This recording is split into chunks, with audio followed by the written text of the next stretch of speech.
नमस्कार. आपण आज कृषी दिनानिमित्त एक विशेष तज्ञांशी चर्चा करणार आहोत.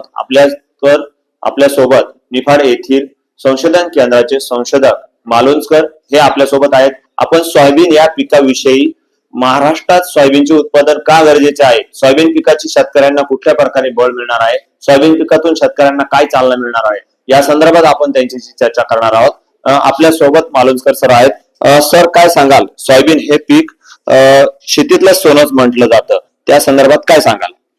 नक्कीच, मी तर म्हणेल सोयाबीन हे पीक 21व्या शतकातलं वंडर क्रॉप म्हणून उदयास येणार आहे आणि चीन सारख्या देशामध्ये याला मातीतील सोनं संबोधलं जातं. नक्कीच ते भारतातही ट्रू आहे, कारण सोयाबीनचा जर आज विचार केला महाराष्ट्रामध्ये तर दुसऱ्या क्रमांकावर याचं क्षेत्र आहे आणि याची उत्पादकतेचा जर विचार केला तर सरासरी उत्पादकता ही 10.5 क्विंटल प्रति हेक्टर इतकी आहे आणि जगाशी याची जर तुलना केली तर जगामध्ये साधारण 26 क्विंटल पर्यंत सोयाबीनची उत्पादकता आहे. हा इतका मोठा गॅप आपल्याला भरून काढता नक्कीच येईल, कारण आपल्याकडे तशा पद्धतीचं तंत्रज्ञान उपलब्ध आहे.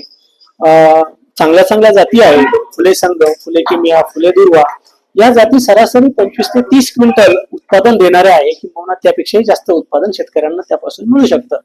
आणि कडधान्य पिकांमध्ये किंवा तेलबिया पिकांचा जर विचार केला तर सर्वाधिक उत्पादकता असलेलं सोयाबीन हे असं एकमेव पीक आहे ज्याच्यापासून आपण एकरी साधारणपणे 1 लाखापर्यंत उत्पादन मिळवू शकतो. बाजार भावाचा जर विचार केला तर नक्कीच हे आज फायदेशीर असं पीक आहे. आणि सोयाबीनचा फक्त तेवढाच विचार न करता, सोयाबीन हे कडधान्य वर्गीय पीक आहे, त्याच्या मुळांवर गाठी आहेत आणि जमिनीचा पोत यापासून सुधारतो, वातावरणातील नत्राचं स्थिरीकरण होतं. त्याचबरोबर सोयाबीनची जी पानांची गळ होते ती आपल्या जमिनीमध्येच होते आणि त्यामुळे सेंद्रिय पदार्थांचं प्रमाण जमिनीमध्ये वाढतं आणि जमिनीचं आरोग्य उत्तम राखण्यासाठी हे असे अतिशय उत्तम असं पीक आहे. शेतकऱ्यांना पीक फेरपालटीमध्ये, ज्याला आपण क्रॉप रोटेशन म्हणतो, याच्यामध्ये जर आपल्या शेतीमध्ये या पिकाचा समावेश केला तर साधारण 3-3.5 महिन्यामध्ये हे आपल्याला उत्कृष्ट असं उत्पादन देऊन जाणार. सर, सध्याच्या परिस्थिती बघता शेती करणं अतिशय नामुष्कीचं झालेलं आहे. शेती म्हणजे खर्च वाढलेला आहे, उत्पन्न कमी झालं आहे आणि याच पर्याय म्हणून सोयाबीन बघितलं जाऊ शकतं का? नक्कीच मी म्हणेल या पिकाकडे या सर्व गोष्टींचा एक पर्याय म्हणून बघायला पाहिजे, कारण आज आपण दिंडोरी सारख्या ठिकाणी बघतोय तर जिथे द्राक्ष, डाळी, टोमॅटो अशा पिकांचं प्राबल्य आहे आणि अशा ठिकाणी आपण जर अर्थव्यवस्थेचा जर विचार केला तर अतिशय खर्चिक अशी पिकं इथं घेतली जातात.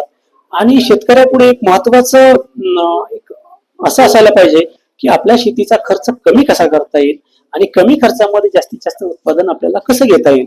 तर त्यासाठीच आपल्याला सोयाबीन सारख्या पिकाकडे जावं लागणार आहे आणि जाणं गरजेचं आहे. सोयाबीन ह्या पिकाचं उत्पन्न वाढण्यासाठी कोणतं वाण आवश्यक आहे आणि कशा पद्धतीने लागवड केली तर उत्पन्नात वाढ होईल? सोयाबीनच्या जास्त उत्पादनासाठी महात्मा फुले कृषी विद्यापीठाचा फुले संगम असेल, फुले किमिया, फुले दुर्वा असे जे वाण आहेत ते अतिशय चांगलं उत्पादन देणारे आहे आणि महाराष्ट्रभर त्याला चांगली मागणी आहे. तर यापासून सरासरी आपल्याला याची लागवड करण्यासाठी आपण पेरणी करावी किंवा टोकन